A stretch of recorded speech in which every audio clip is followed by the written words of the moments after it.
Hey guys, welcome to the podcast. So just before we start, I would like to let you know about the new product we have here at the Hypertrophy Hub. So it's a custom training cycle, so roughly 12 to 16 weeks in length. We started off by basically having a one-to-one consultation call. So we just get on a Skype call, get on a Zoom call, and discuss your goals, see if we're a right fit for each other in terms of coach and client, because I think that's a really important thing to start out with. And then basically we make the program after we've got off the call. I'll send you through the program, etc., etc. And then from there, we'll keep in contact on a weekly basis. However, it's a little bit less detailed than my other sort of coaching, which is a lot more one-to-one, weekly check-ins, etc., etc. So if you're someone who wants to make optimal progress, but you don't want to invest a bunch of time into the actual coaching process, then this is probably a good idea for you. You want someone to sort of just steer the reins for you, and then you can individualize it, you can personalize it to your own preferences just by having conversations with me. Then I guess that this is probably a much more suitable option for you than the other option, which is it's a little bit more expensive, and it takes a little bit more of my time, a little bit more of your time. So this option basically it's completely individualized. We make it based on your goals, and then we go from there. No matter what the goal is, whether it's hypertrophy, fat loss, muscle gain, adjustments will be made weekly with this program. So if needed, that does not mean there's always going to be a change every single week, but when there's an adjustment that should be made, I will make that adjustment, if that makes sense. So yeah, if you did want to sign up for this, basically send me a DM on Instagram, send me an email, whatever you would like, just expressing your interest. We can book in a call, see if it's right for you, and then we can go from there. So yeah, anyway, this podcast this week, I'm talking to the guys from Data Driven Strength. I am extremely excited to talk to these guys because there's a few elements of this conversation that have really influenced my coaching process. So these guys, it's in the name, data-driven strength, and we kind of discuss what is data, why should we use data, what does data actually mean, is it quantitative, is it qualitative, is it just numbers, what is it? So we basically dive into that as in quite a lot of detail, and I think it's one of those things that it's one of the more practical conversations, although it sounds quite like an esoteric, abstract conversation, but it's like these guys really know their stuff. They are currently studying, I believe, at FAU with Dr. Zordos, which I'm sure many of you will be familiar with Dr. Zordos. These guys are really, really smart. Zach Robinson and Josh Pelland from FAU. Yeah, I'm really, really excited to release this one. Me and these guys have been having a lot of chats off air on Instagram and just chatting about this stuff, nerding out. And I think these guys are these dudes, like, you really want to keep your eye on them because, like, the content they're putting out on Instagram, for instance, next level stuff, really is next level stuff. So I hope you guys enjoy this podcast. I really, really enjoyed it. It's probably one of my favorite for a while. So yeah, enjoy the episode. Thank you very much for listening.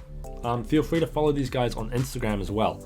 If you just search Data Driven Strength, they should both come up, Zach and Josh. So thank you guys very much for listening to this podcast, and I'll see you later.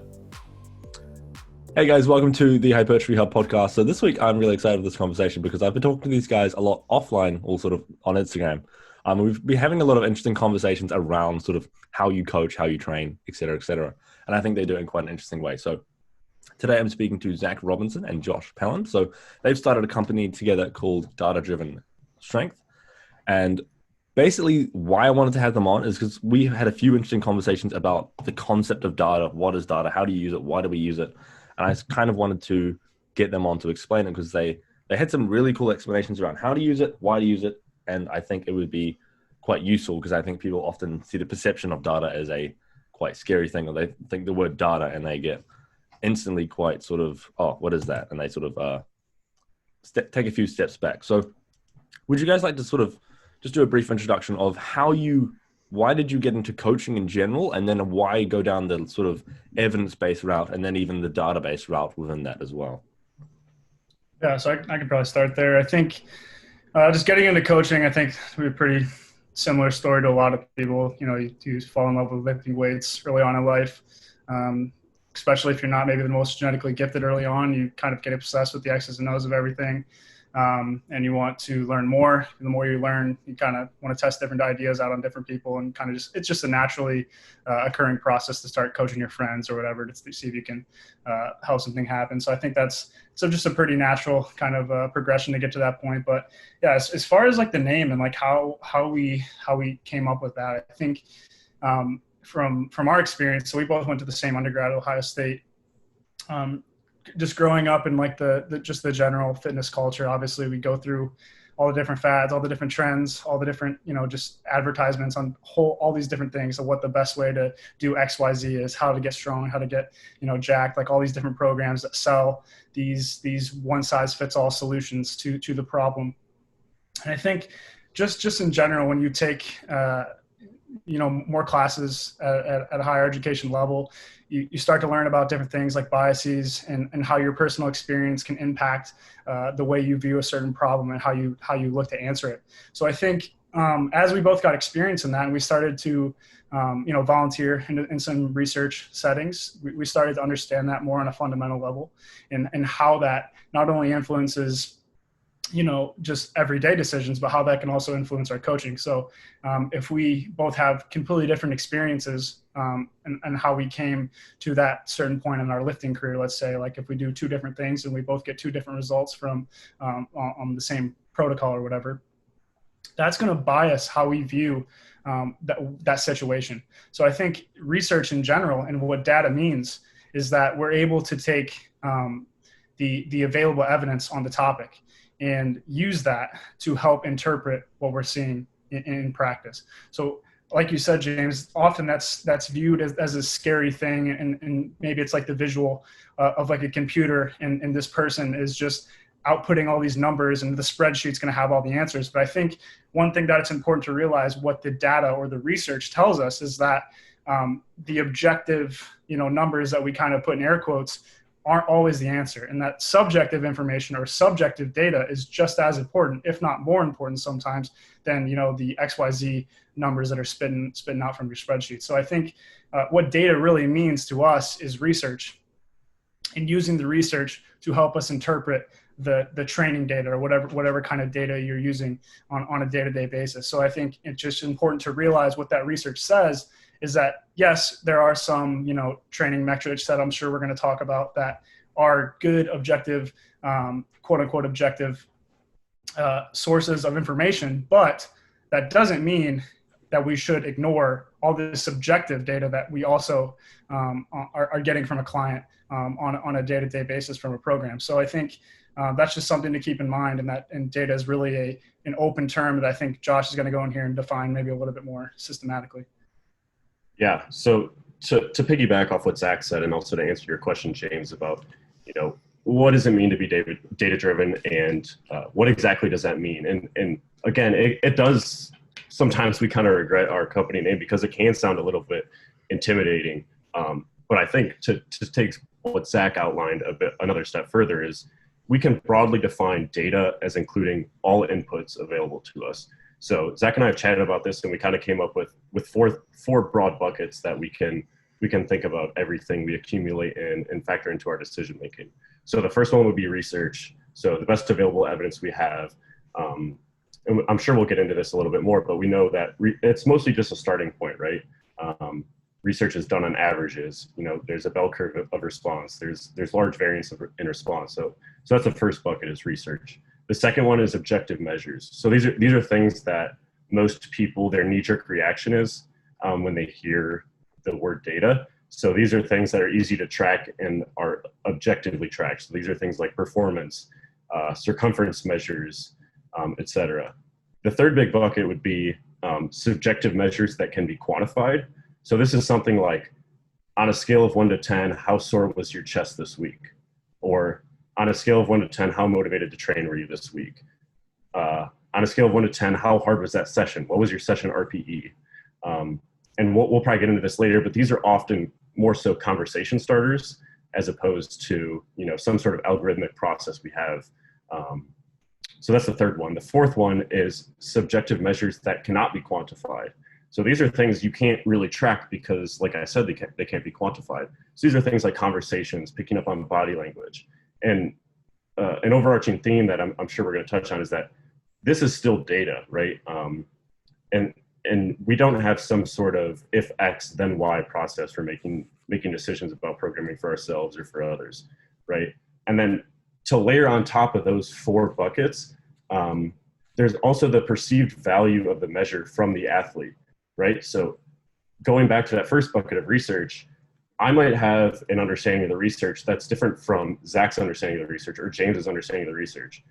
So for example, James, you might think that soreness is a really good indicator of muscle growth, right? Or a layperson, they might think, oh, I was an 8 out of 10 sore this week, so that means I'm training really hard and making good progress.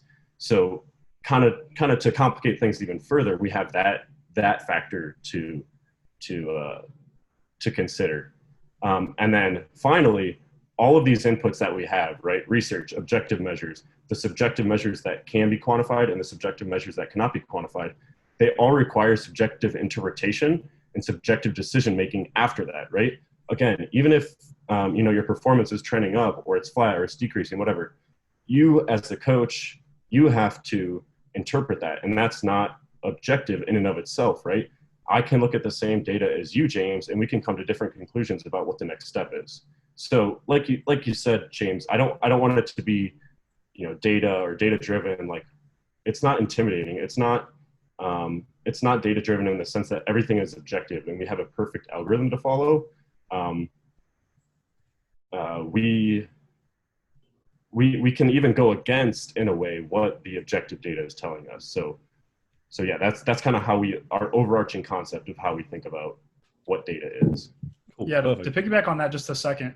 I think that's a perfect point you just made at the end there, Josh.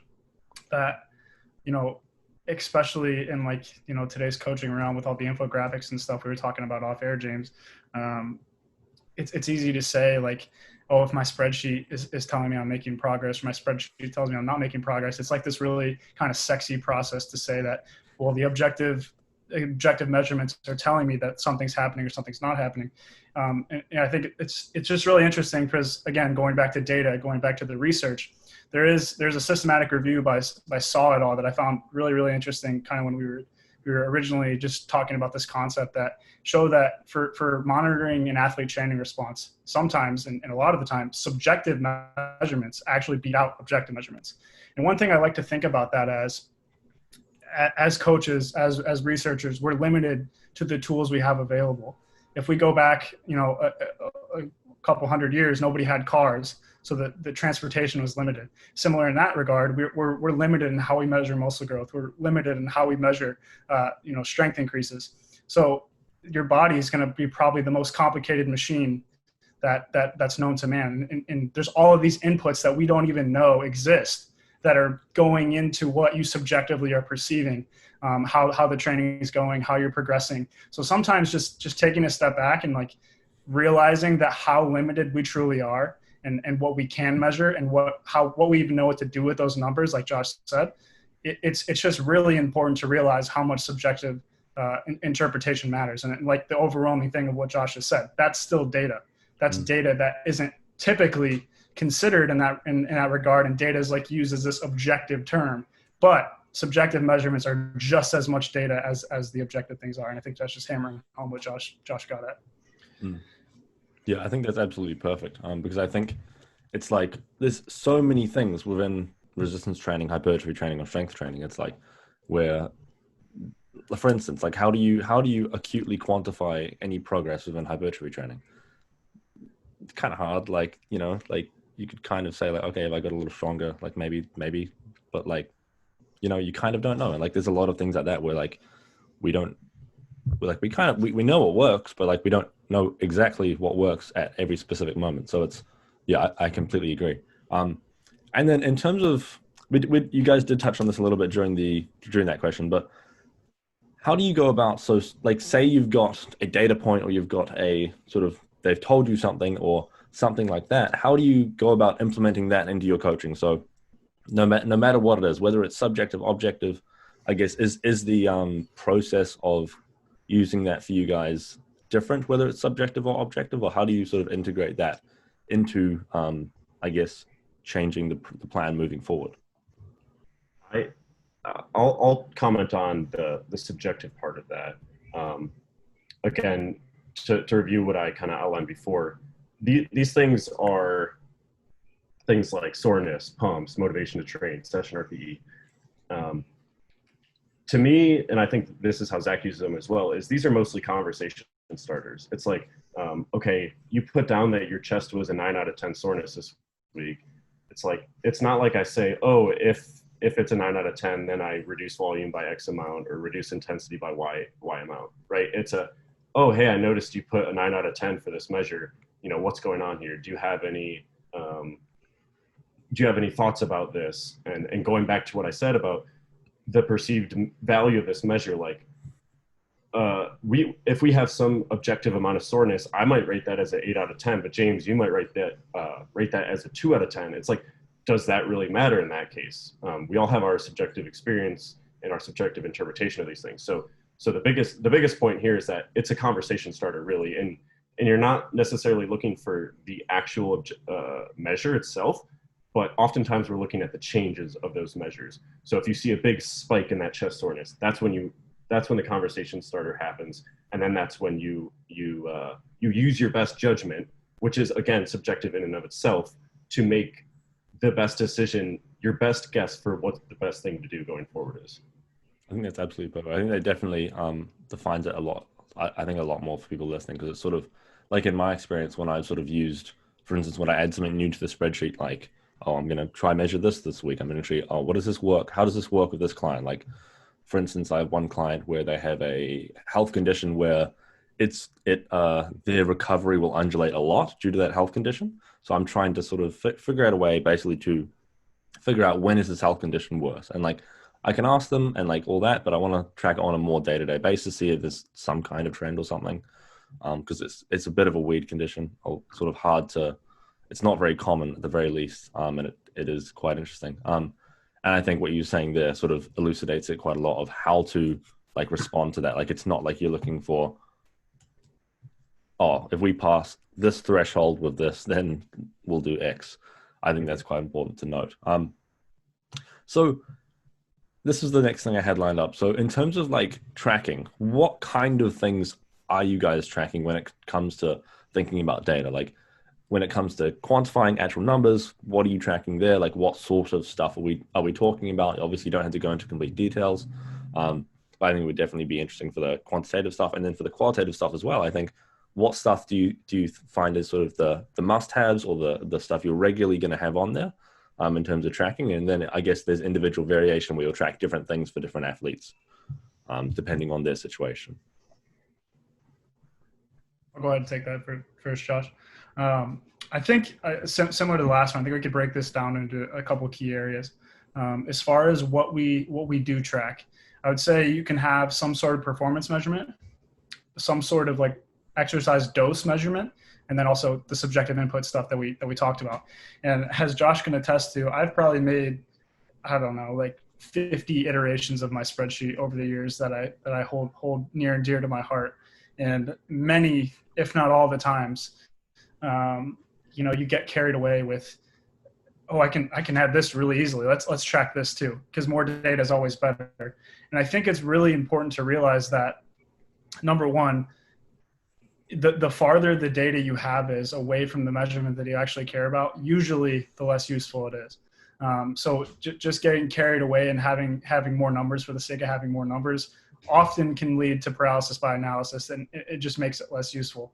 But I think having, a few, maybe even if it's just one type of variable that you're tracking within each of those categories, I think can really be beneficial to allow you to take a step back and, like we said, kind of remove your bias and evaluate things. Now, going into the first one, and then I'll let Josh chime in here. Performance is one that we've gone back and forth about a ton. In the powerlifting world, this is kind of usually tracked by estimated 1RM. So it's, you take a heavy top set, whether that's like a heavy single or whatever it is, that's going to generate some type of estimated 1RM. And because we're powerlifting, we care about the 1RM. That's kind of the thing we care about.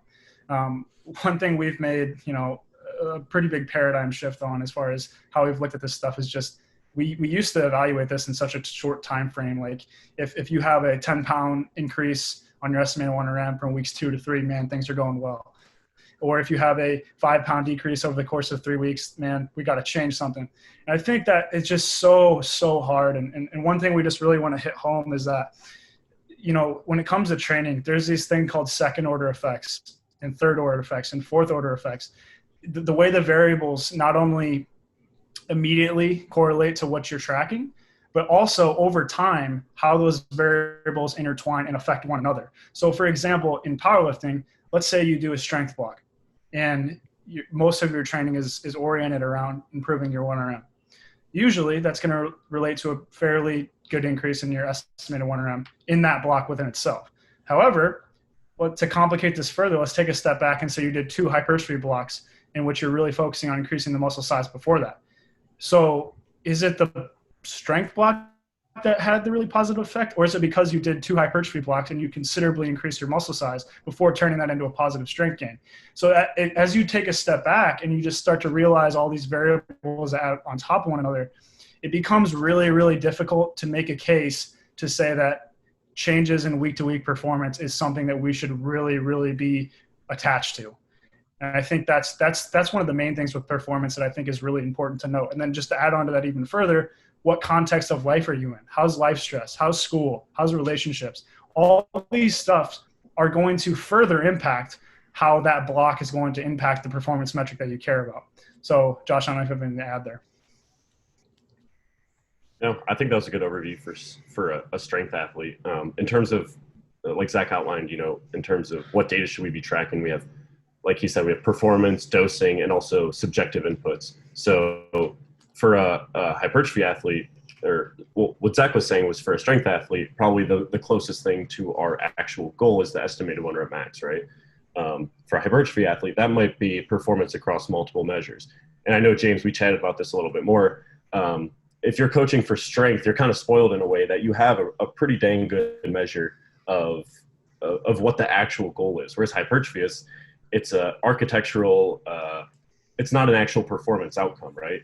So we kind of have to use proxies for that. So our best guess at this point in time, before all of us have ultrasounds that we can use every week. It's going to happen on my iPhone. It's going to happen. Can't wait. Is just performance across multiple sets, right? Your ability to increase performance across your 3 sets in whatever rep range you choose. Yeah, I definitely. Go ahead, James. Yeah, I feel like as though to me, like that is probably the closest we've got, which is, yeah, I do long for the day that we all get ultrasounds, but I don't know how to use one yet, so we'll see. So, one of the things that sort of came up through my mind while you guys were talking was, like, we've got a question about this later as well, but for instance, how important do you guys think it is to sort of stay consistent with the variables you're tracking? So for instance, let's say you have 10 clients. Do you think it would be a pretty good idea to use similar variables on all the clients? Like for instance, tracking volume load instead of set number, or I guess you can track both pretty easily, but if you had to have that dichotomy, do you think it's quite important to, like, I guess like the word that came to my head was like get to know the variables quite well, like actually understand like, oh, in this context, this is always going to occur with this variable or X, Y, and Z. And like, I guess getting more comfortable using it and getting better using it. Like, for instance, would it be, I think it could be potentially detrimental idea to like say, so I come from the scope of podiatry, and with that, there's certain tests we use to measure certain things. Like, for instance, we have this thing called the foot posture index, which measures foot posture. That doesn't change much over time, but if I went to using a different measure of foot posture, which I don't actually know another one, that's just the main one that people use, I think I could run into some issues where, one, there's often the switchover period, and definitely like you could do both. Like there's no dichotomy here, but do you feel as though it's a pretty good idea to, I guess, get used to using variables or spend a long time understanding just the trend that actually happens naturally when it's something like a quantitative variable over time, I guess. Does that make sense? Mm-hmm. Yeah, I'm with you on that totally. I think looking back at, again, my past iterations of my terrible spreadsheets, I had like 1,600 different variables that I was tracking. I think like just looking at volume load, for example, if you have 10 different clients that are all using different exercises, that are all using completely different loads, 17,000 pounds of volume really doesn't mean that much to me on like a conceptual basis. So understanding like exactly how that kind of fits into everything, like what does that actually mean, can be a little bit difficult. And I see what you're saying, like having familiarity between clients of what those numbers actually mean. Of course, as Josh mentioned, the numbers are kind of irrelevant within themselves. It's more so the trends. But I do think setting things up, it is helpful, because let's say you're going to program a new block for a client. You know, the last block they achieved 17,000 pounds of volume in whatever metric or whatever time frame you're looking at. Where do I go to program something similar to that or add a little bit? I'm going to have to go back to the protocol, look at how many sets they did, look at the loading that you assign. You know what I mean? It's all going to kind of come back to that. So I think that's where hard sets kind of really shines, because you can look at how many hard sets you programmed, and then you can essentially do the exact same thing or add or decrease or whatever. And so having metrics that you can kind of speak the lingo and know what that means more instantaneously, I think is an advantage. I think that's kind of my thing. It's an interesting point you raised. Like, is there different metrics that could be useful for different clients? I think the first thing to highlight there is definitely the goal. Like we've said, we'll go into this a little bit probably later, but I do think like in the right circumstance, theoretically volume load could be useful. But for a strength athlete, for the most part, I don't know if that's my go-to one that I'd track. So I think that kind of thing, is something to highlight for sure, depending on the goal would be what you track. But if it's like a hypertrophy client or a strength client, I do think there's some value in kind of having some continuity to what you track, because you can kind of more easily understand the context of that. But that's off the top of my head. Josh, I don't have anything to add. No, the only thing I would add there is I think it might come to the point. I would definitely agree that obviously depending on the goal is going to determine which variables you prioritize or you track and you assess regularly, right? Like if they don't care about strength, they don't care about their estimated winner back. So you're not going to waste your time on that. But it might be doing a disservice if you think volume load for whatever reason is better for person A, but hard sets is better for person B. That might be a disservice, because I think the more time you use a variable, the more familiar you get with it, and the better you are able to see, okay, I'm seeing this, so this is telling me whatever, right? So like Zach and I we use an iteration of hard sets that takes into account proximity to failure. So we count quote unquote strength sets. So those are sets that are 1 to 4 repetitions. And then we also take the average RPE of those strength sets. And then we also count hypertrophy sets. So those are sets that are 5 repetitions or more. And then we also track the average RPE for those. When we first started using that, it was a bit of a learning curve, right? And it might be a disservice to go through a learning curve if you decide that for whatever reason volume load might be a little bit better for this person. It just might be a net negative in terms of your ability to actually provide context and properly assess those variables.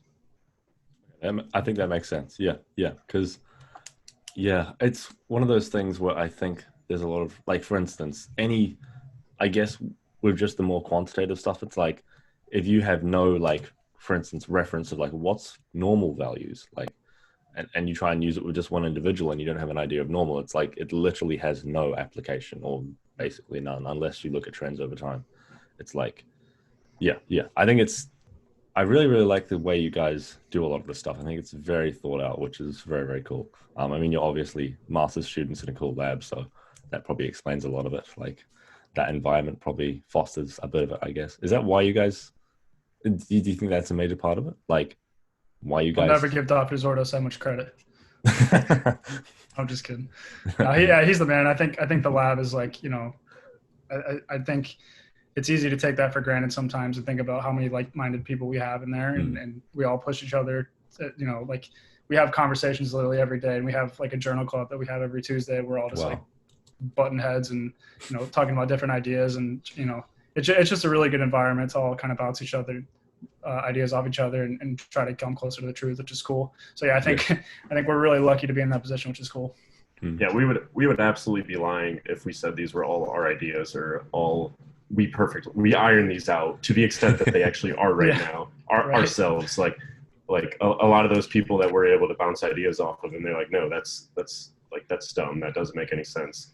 Those they deserve as much credit for whatever degree of utility our tools have right now. Yeah. Yeah. No, I think I feel quite similar. Well, I mean, like, being in like, for me, it's podcasts, I guess. But I mean, yeah, in some ways, I still feel as though there's a lot of fundamentals I'm still sort of learning. And I guess putting those things in place. But like, I definitely agree with what you guys mean in terms of like, for instance, I went to a journal club at AUT. It was like me and like, I was like undergrad in podiatry. I wasn't even in exercise science at this point. In like a journal club about exercise science with like, it was like 5 PhDs, a few master's students. And I was just like, holy shit, this is amazing. Like it is pretty damn cool. I think people often get discouraged from studying exercise science because they think they'll just be a glorified personal trainer, which I think is unfortunate. Because it's like, if you really do love the stuff, it's like, there is no more fulfilling environment than like to be surrounded by absolute nerds. Like it's so good. Yeah. So, and in terms of, I'd like to sort of, one thing that I've been curious about, and I often do these podcasts in a very selfish way, I like to ask questions that I'm sort of fascinated by. How do you guys in particular see, like, I guess the utility of volume load? And do you see that as a metric of training stress? Like, what do you sort of see that as a metric of? And I guess there's a lot of caveats to using that. Like, for instance, if exercise selection is changing every single meso a whole lot, it kind of, I guess, diminishes the utility of it. What do you guys see that as a reflection of? And how do you personally like to use that, I guess, in comparison to other measures of volume? Yeah, I think it's a really interesting topic. I think, obviously early in the literature, that was kind of the gold standard. And so I think... Wait, I just want to define it real quick. Absolutely. Would you guys agree sets times reps times weight is sort of a pretty good? Yeah. Cool. Yeah. Cool. So, so I think early on it was kind of just accepted as the way that we kind of do things, and it makes the most sense. It takes into account most of the ways you can overload. So it like from a logical perspective, it makes a ton of sense. However, as you said, as you get into some of the theoretical considerations, changing exercise, vastly different repetition ranges. So a great example of that is when you compare the high load versus low load studies. If you volume load match them, almost always the higher load group is going to have more hypertrophy. But generally that's because proximity to failure isn't equated. And I think that's the main limitation of volume load, is that it really doesn't take into account proximity to failure. And you can manipulate the actual numerical value based on how those sets are configured. So I think it's valuable in the sense, if you have a ton of variables consistent, like we said, exercise selection, repetition range, and even that's going to have to be pretty tight, like let's say 10 to 12 reps. And then rest times is another thing you're going to probably have to standardize. Like, a lot of people do that, but it's just another consideration you got to keep in your mind. And then, like you said, James, block to block, your exercise selection probably has to stay the same if you want to reliably use that to measure progress in the long term. But with all of those constraints held, I think it's somewhat valuable because it allows to account for the fact that if you're adding a little bit load at the same rep range, at the same RAR, with a similar rest period, like all those things, then it probably says that things are going pretty well. But it's somewhat hard from a practical perspective to control all those variables all the time. So that's just kind of the first thing that comes off my head. Josh, what do you got? Yeah, I think going back to like James, your question of what kind of data should we be tracking, I think volume load is decent within the constraints that Zach mentioned. Exercise selection, a tight window of repetitions, equal rest times, etc. I think that can give you a decent proxy for your performance over time. But just from to make it kind of practical, I guess I personally approach this as, why can't we just subjectively look at these numbers and say, okay, with X weight, I was able to add 2 reps across all 3 sets this meso, right? Or like I was able to add this amount of weight and reps were constant and proximity to failure was constant, because like Zach mentioned, that's a limitation of volume load, is that proximity to failure is not accounted for within the measurement. And it's also hard if you want to quantify the dosing of the stimulus. I think hard sets is a lot is a lot better at, and it's also a lot more intuitive in terms of, okay, what degree of stress did we apply to this muscle group, this mesocycle? We applied 10,000 pounds of volume. It's like, what exactly does that mean? Whereas if I said we applied 16 sets that with an average RPE of 7.5 this meso, that's okay. Now we can do something with that. And then we can also use some of the ideas from volume load of, okay, we added reps across sets, or we added load with the same reps. So I think it's useful within those tight windows, but I think you can also apply it subjectively. And it's also not our choice in terms of quantifying the actual dosage of the training stimulus. Sweet. Perfect. Yeah, I think that makes absolute sense. Yeah, absolutely. No, I'm just thinking. Sorry, my response is strange. Is there a way you guys have found that's a little bit more, obviously hard sets is, especially for hypertrophy, a very, very good way of tracking, I guess, general training stress. Is there a way you guys have found that maybe works a little bit better in terms of actually, I guess, taking into account RPE, or I guess for the uninitiated, like intensity or relative intensity, how far you are from failure, how difficult that set was? So exactly what you said, James. Hard sets is great, right? But and we know that once you get above about 5 repetitions, if the sets are taken close enough to failure, that the hypertrophy response you get after that, or in response to that rather, is more or less equivalent, right? So very simply, we just take the average RPE of those sets. It's not perfect, but it gives you an idea. Okay, I did 10 sets per muscle per week at an average RPE of 9. That's a much different stimulus than we did 10 sets per muscle per week at an average RPE of 5, right? You could probably do a lot more sets per week when the average RPE is lower. So I think that's a different stimulus. So just incorporating average RPE is the way we rectify that issue. I think the way it's important to kind of talk about the way we kind of came to that conclusion. James, I'm sure you're familiar with kind of the effective reps idea, which was a very, very similar concept to this. It was kind of trying to combine the aspects of hard sets with also the positive aspects of volume load.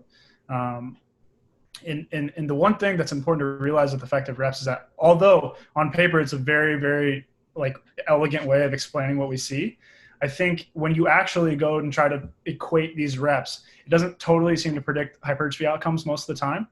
And I think, it's still very speculative, but I think Josh and I kind of the model we have in our head is that it's probably just because the reps that are, quote unquote effective just extend outside of the range than is typically considered.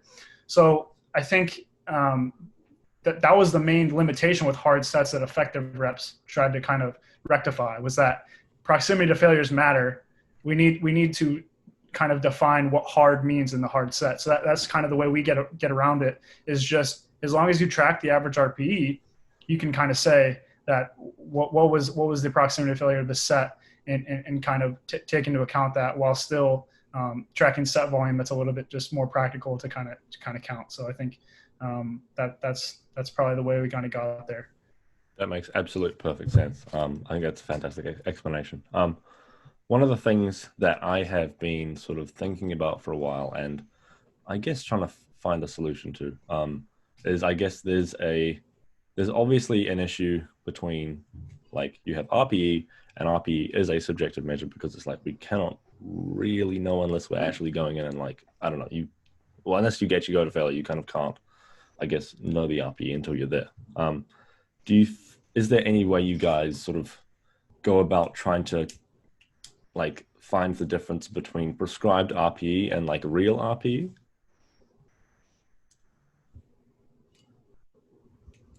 Go where, Josh?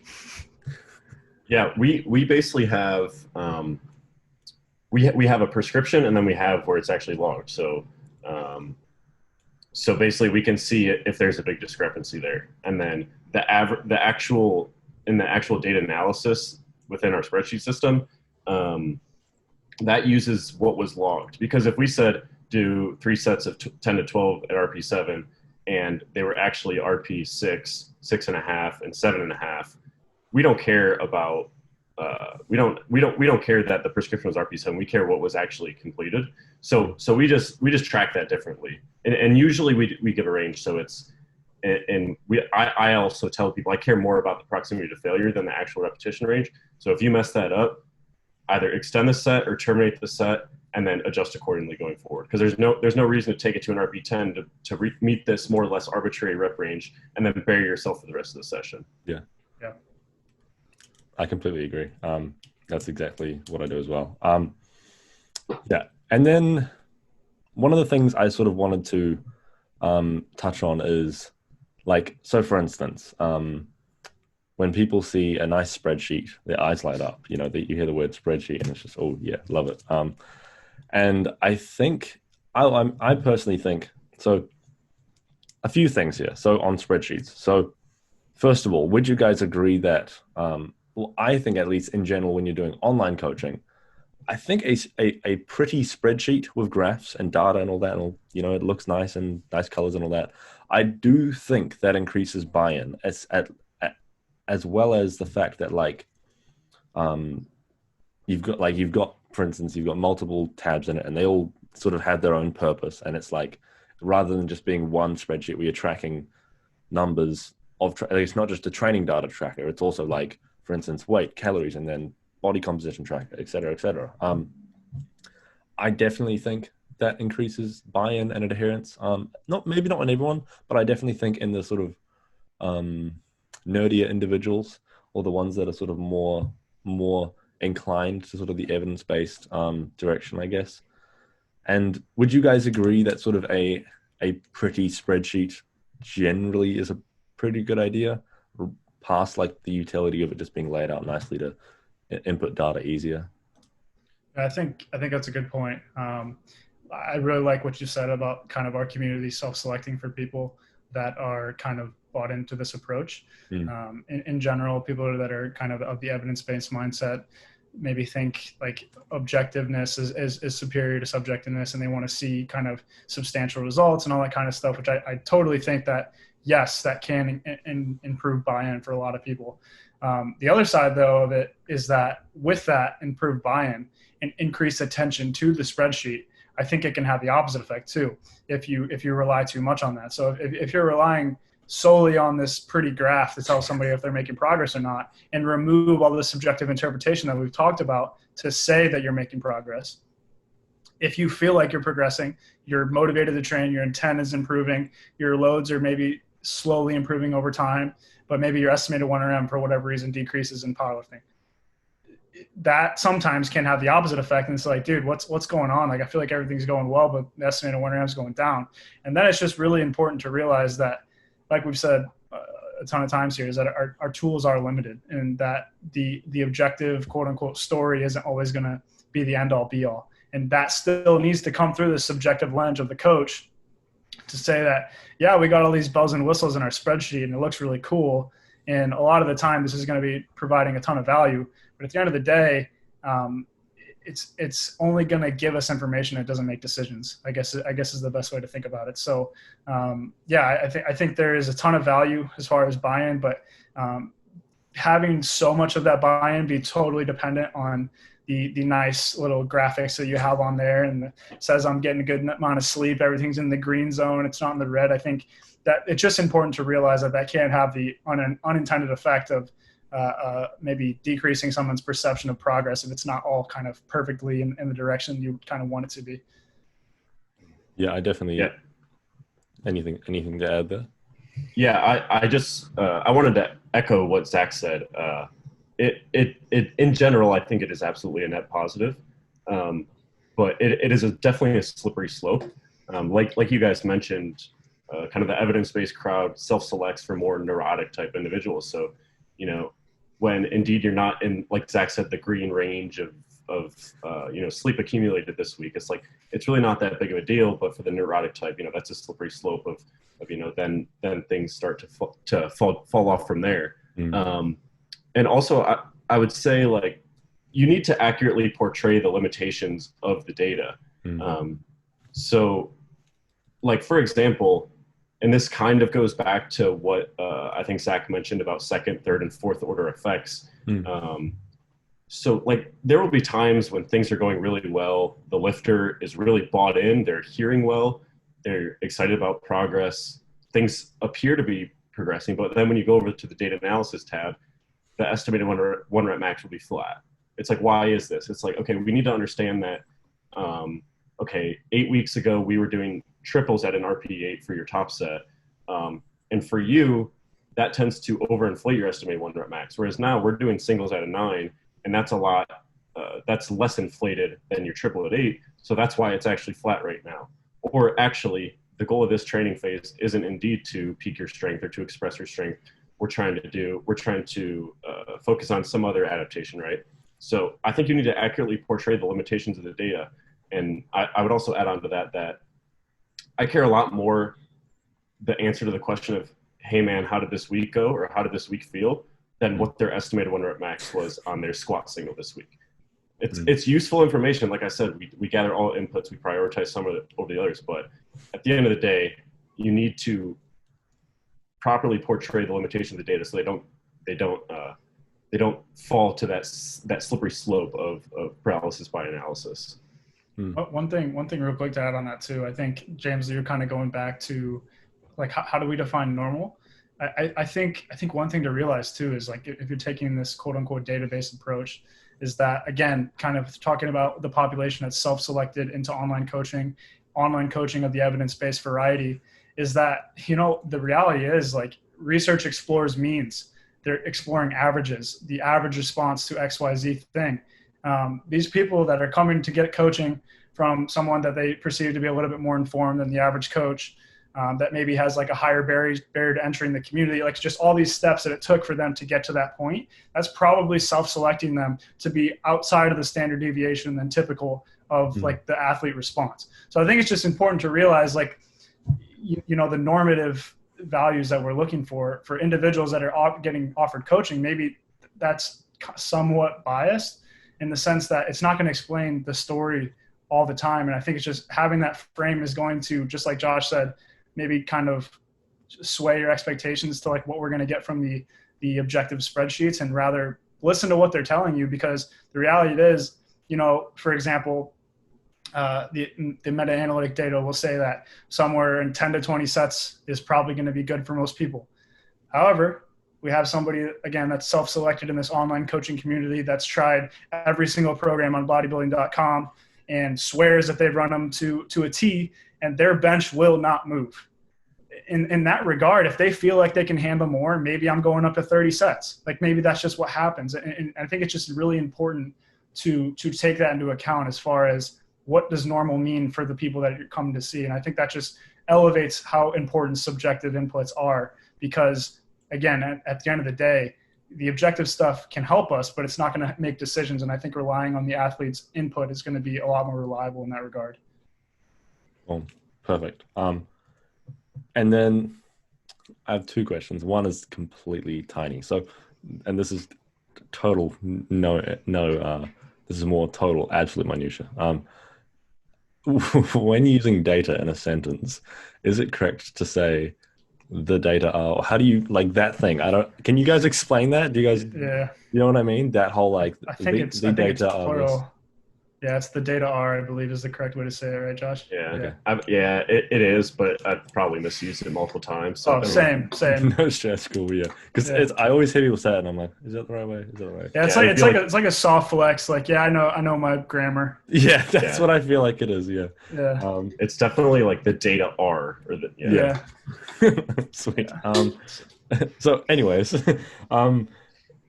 and last question on spreadsheets. Is there a way that you guys find is useful to learn how to operate a spreadsheet?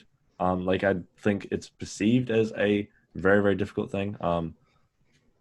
Is there like a way you guys find is good to learn to, like, for instance, how to use like the formula function? It's like that kind of thing. I don't know if it's a relatively intuitive thing. I just learned by like YouTube. How do you do this, basically? How do you guys go about learning, like, how to do that kind of stuff? Like, for instance, how do you take data from one thing and take it to another, and that sort of minutia? Yeah, I'm definitely not technologically savvy, and I just put in a ton of hours on YouTube trying to figure out how to like do some functions on Excel. Like I think, I mean, the easy answer is just to get practice with it and just try things. I think that's the easiest thing to say. But I think the thing that will save you a ton of time the sooner you realize it is that less is definitely more. Like I spent so long, like I said, doing all these different things, like 17 different volume metrics, and like it's not helpful at that point. And like I said, when you're looking at 34 different graphs for one person, it's like, I don't even, this is totally not useful anymore. So I think that's the number one thing is like pick a few things that you really think are going to be useful and try to roll with those. But yeah, as far as like the X's and O's of like how to use Google Sheets or Excel or whatever, I'm not the person to ask. I have no, like coding training or anything like that. I think Josh did some coding on our website, so maybe he's the person to ask on that. But yeah, just YouTube is a great source, and obviously we're all spoiled in today's day and age to learn anything at the click of a button. So I think just utilize that tool if you're able. I started my undergraduate degree as an engineering major, and I took a semester worth of coding. And I had a client where I wanted to add a Wilks score trend line over time. It took me multiple hours. Like, don't learn to code. Just figure out whatever. Figure out what you want to track. Figure out how to track that, and then move on with your life. You don't need to. You don't need to learn how to use R or C++ or whatever. Yeah, because I've been actually thinking about this. Is a YouTuber I watch, and basically he's on the learn to code bandwagon. No, not the political one. More like the just being like, oh, it's just a good idea. Yeah. And I've been like, maybe, but he's not saying that in the context of this. So, yeah. Yeah. My aversion to saying you don't need to learn how to code is that, or my aversion to learning how to code is it within this context, to be clear. Yeah. Sweet. You're not saying that computers are useless or something. Exactly. Context. So I'd like to touch on this before we finish. So in terms of all this, it's kind of been a bit of a theme throughout this. Like, it's easy to let numbers or let data become minutia in a way. How do you go about sort of making sure that what you're doing with all this is actually useful rather than just mental masturbation or spreadsheet masturbation, I guess? I think this goes back to saying to what Zach mentioned about just choose a few and go from there. You can very quickly, volume load looks interesting. Hard sets looks interesting. These guys talked about average RPE for strength sets and hypertrophy sets. I'm going to add that. Just choose something and go with it. It's a very similar concept to programming. People that like to program hop, it's like if you have a decent program, your best bet is sticking with it. It's the same idea here. If you have a decent metric, like we don't use volume load. We think there are significant limitations to it, but it would be a much better approach to choose volume load, learn the ins and outs of it, start to obtain some pattern recognition skills when using that with athletes, as opposed to these guys mentioned this, so I'm going to try this now and add this, and I'm going to look at all these and I'm going to look at how they interact. It's like just stick with one, learn the ins and outs, and you'll get better and better over time with it. Yeah, I think the only thing to add there is like one thing I tried to do when I was like starting to cut out things to track. I think again the metrics themselves aren't going to make decisions for us, but I think if you can't confidently say that this metric will influence the conversation I'm going to have with the athlete, like in an additional way. So let's say we have 4 different volume metrics. Probably all those volume metrics are going to say something very similar to what is going on. If that's not additive in its effect, it's probably not really giving you much. So if you have, 4 different volume metrics, 8 different performance metrics, and like a ton of subjective stuff, yeah, I mean, it's nice to have, but if it's not really additive in what it's kind of telling you or the information it's portraying, so you can talk to the athlete about that, I don't know if it's particularly useful. So like Josh said, just to hammer it home, like pick a few that you're confident, use them for a long time. Kind of develop those skills to see trends in those specific measurements, and then you're able to make better conclusions based off the trends that you see there. And I think one thing Josh and I have revisited multiple times is, like, if you have a client for a really long time, one of the inevitabilities of doing so is that they're going to have periods where the training goes really well, periods where the training doesn't go very well. And when you can look back and have extremely similar things that you tracked, to go to the period of successful training and be like, okay, now that we've been doing this for, let's say, a year, I can be really confident, because all these other influencing factors that kind of maybe are weeded out if you've been training in a similar way, because I have so many data points, I can go back to when the training was pretty successful, look at those numbers and kind of try to match that in this next one and see how that goes. It's not going to be perfect, of course, but I think when you have more and more data points and you're tracking something very similar, it's easier to say, we probably need to be in this range, rather than, if you have 16 different metrics for every single block for the past year, and it's like, dude, I don't really know where to go from here, kind of thing. So I think that's probably my 2 cents. Yeah, and just to clarify, we're largely the last few minutes have been in the context of training variables and performance variables, and how we're quantifying the dose of training, be it volume, load, hard sets, estimated 1 rep max. I think we've mentioned throughout this podcast a little bit about some subjective things, and we've alluded to things like motivation to train.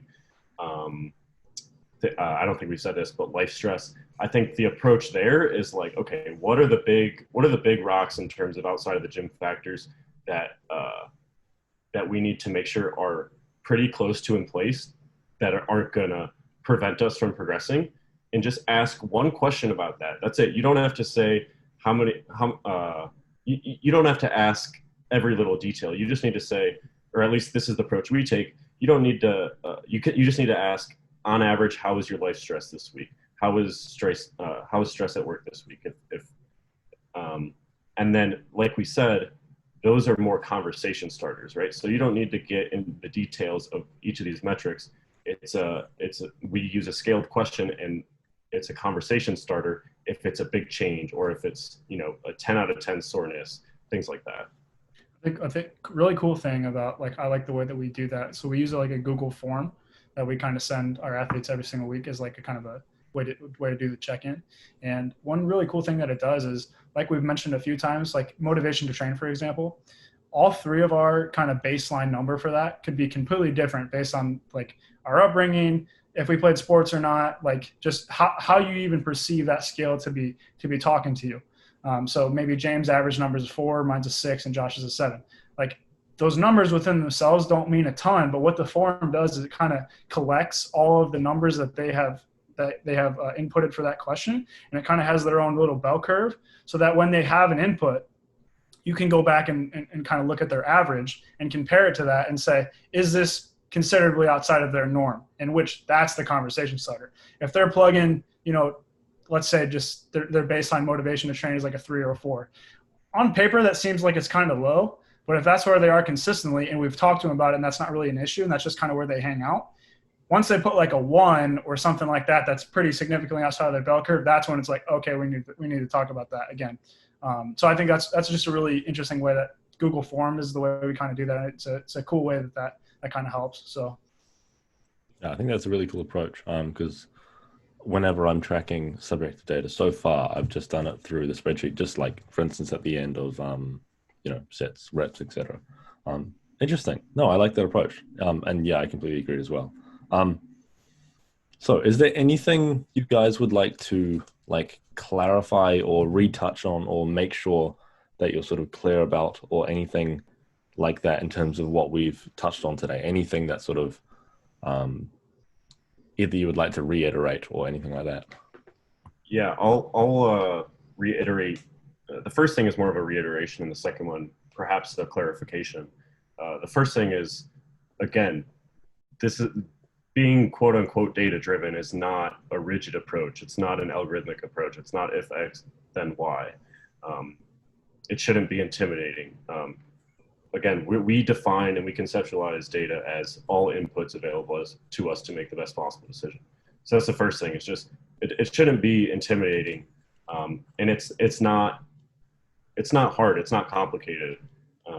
And the second thing I wanna clarify is, a lot of this stuff is long-term trends, right? I think, week to week, you're going to see ebbs and flows. Month to month, you're going to see ebbs and flows.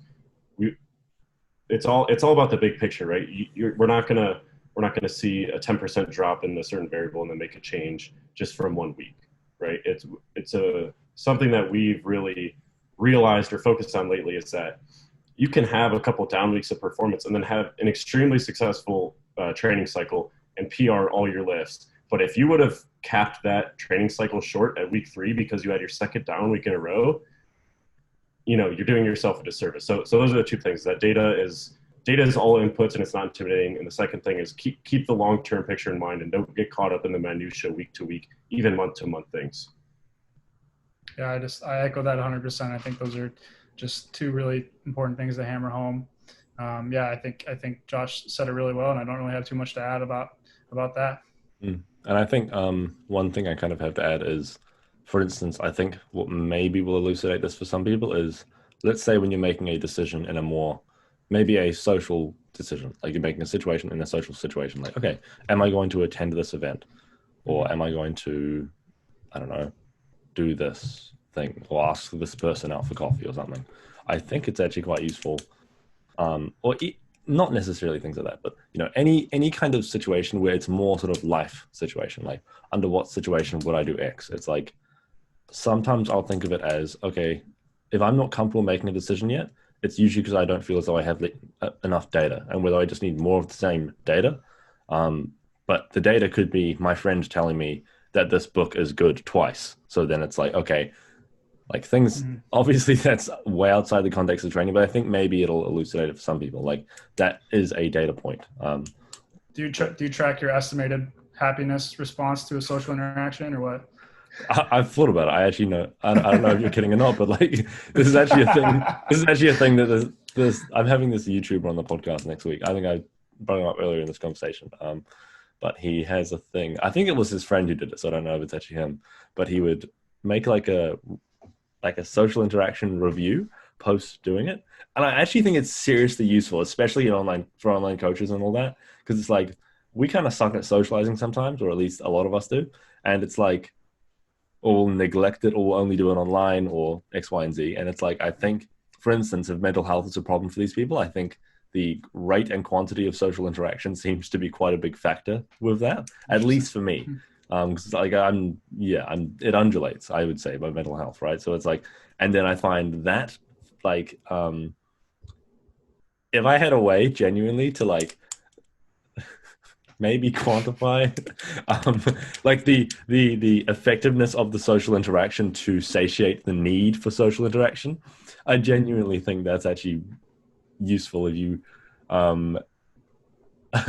like, I don't know, maybe have those problems, I don't know, but I think it's I think it's interesting because otherwise it's like you won't have, like, for instance, I'm thinking of making like a rotation where I have friends I see every 2 weeks, friends I see once a month, friends I see once a week. And like, you can kind of think of those friends in your mind.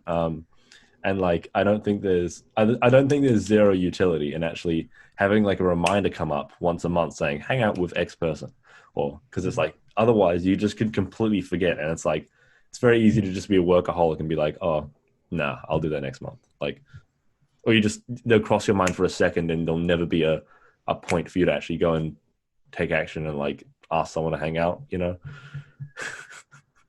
That's interesting. Yeah, fun stuff. Cool.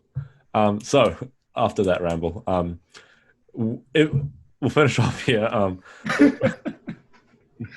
I didn't know when but I knew at some point I would bring that up on the podcast, because I've talked about it with like 5 different podcast guests and 5 different online coaches, and a lot of them have all been like, hey, that's actually not a bad idea. No, I think it's a good idea. I think my fear is that it would be kind of a self-fulfilling prophecy that I am indeed type A neurotic and an introvert. Because like when you start scheduling out your friends and it's like how genuine is that hang on anymore? Like, it's purely to fulfill purpose. Okay, I use a scheduler. Like, if me and my friend are both really busy, I'll literally send them my scheduler. Like, I'll be like, check this, like, try that. It's like, Oh no, I'm not doubting that it has utility, and I am indeed intrigued. I'm just saying I feel like I would. It would make me feel like even more so of an introvert. So My question is like, do you think that has like going back to the objective versus subjective? Like, do you think your initial subjective response of whether to or not to hang out with that person, like when you see that text, does that correlate with the perceived value if you were to go hang out with that person? Like, do you need to track the actual response of that kind of social engagement, or is it that instantaneous kind of feeling like, man, I don't really want to go? Does that explain the perceived value after you've actually had that interaction? I think there might be two, right? There's the first initial thought of, do I actually want to hang out with this person? Do I want to do this? Do I want to do this activity? Whatever. And then so the guy, the idea from this podcast, it's called the Not Overthinking podcast. Oh, Not Overthinking show? I don't know. Basically, yeah, I absolutely love it. You're overthinking the title. Yeah. And so this guy in the podcast basically he would literally send maybe a Google form or something. He sent basically, after he would hang out with someone, he would send them that, and they would do like a review of the thing, but it would basically be like a journaling thing. Like you just write notes. Oh, this was this, we discussed this. And he would literally send them like, here's what we discussed. Here are the topics and all that. And interesting. Yeah. James, can I ask who's coming on the podcast? Ali Abdal. Oh, nice. Yeah, dude, his I can't remember exactly what they're called, but like the science of learning videos. Those are a great time investment. Yeah, I mean, I'm a total fanboy, and I'm like kind of shitting myself, but yeah, this is the cool part about having a podcast because you can. I'm looking forward to that one. Yeah, me too. It's like next week. Yeah, absolutely nerds. We'll definitely discuss the social data measurement tactic. But anyways, so if people are looking to find you guys online, where can they go and find you guys? I know you guys have got a website, you got Instagram, you guys do online coaching. Where can people go to find these sort of things? Go for it, Josh. data-drivenstrength.com is where you can find us. And then our Instagram handles, mine is josh.datadrivenstrength and Zach's is zach.datadrivenstrength, and that's about it. You can find, we each have links in our bio that'll take you to some recent articles and guest articles on other sites. So if you go to Instagram, you can find everything from there. Cool, perfect, sweet. Anything else you'd like to plug? Got a pretty cool article out that I just like more people to read and tell us if we're off base. Was that on? It's on Brian Miner's website on Mile Journal.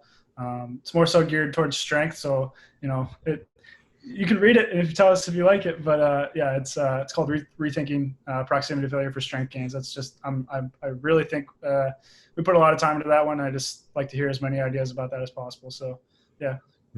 Yeah, we welcome any criticism or alternative viewpoints to that stuff. So I guess that would be our ask is, if you're interested, consume our stuff, and if you disagree, let us know so we can all understand and conceptualize these things a bit better. 100%. Yeah, absolutely perfect. That's exactly how I feel as well. I once asked for anonymous feedback. That was brutal, but on the podcast. I remember that. That actually. It was rough. now YouTube comments are rough enough, but it is what it is. Anyway, we'll